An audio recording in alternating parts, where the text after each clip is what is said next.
और अब बात रूस यूक्रेन जंग की करते हैं। डोनेत्स्क में जेल पर हुए हमले में 53 युद्धबंदियों की मौत के लिए रूस ने यूक्रेन को जिम्मेदार बता दिया है। रूस ने इसे खूनी उकसावा बताया, लेकिन यूक्रेन का इल्जाम है कि जेल पर रूस ने हमला किया।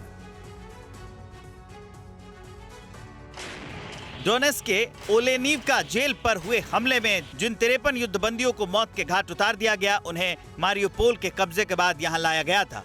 लेकिन हैरानी इस बात की है कि रूस इन हमलों के लिए यूक्रेन को जिम्मेदार बता रहा है। रूस ने यह भी दावा किया कि इस हमले में यूक्रेन ने अमेरिका से मिले हिमास मल्टीपल रॉकेट लॉन्चर का इस्तेमाल किया।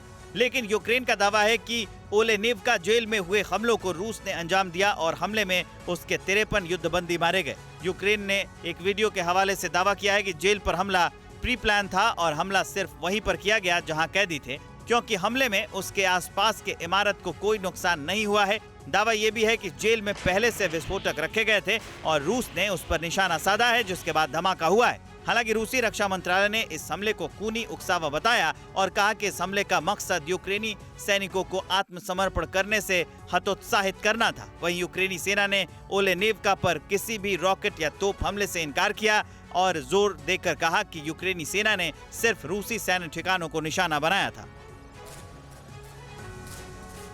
क्या रूस अब यूक्रेन और उसके समर्थकों को दाने दाने के लिए तरसा कर मारना चाहता है?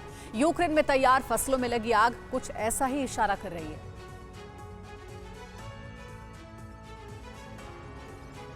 इस्तांबुल में हुए समझौते के एक दिन बाद ही रूस ने यूक्रेन के ओडेसा बंदरगाह पर मिसाइल से हमला किया था।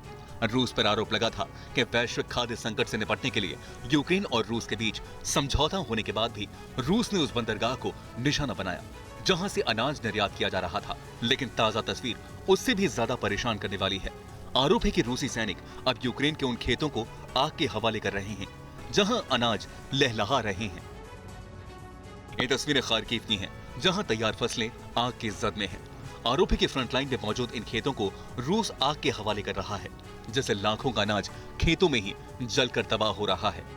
यूक्रेन में इस वक्त तैयार अनाज की कटाई चल रही है और रूस उन पर शेलिंग कर रहा है। खार्किव में मौजूद लोगों ने बताया कि जो कुछ भी हो रहा है उसके लिए रूस जिम्मेदार है। रूस की वजह से पूरी दुनिया में खाद्य संकट गहरा रहा है। यूक्रेन गेहूं, बार्ली, कॉर्न और सनफ्लावर ऑयल का सबसे बड़ा एक्सपोर्टर है।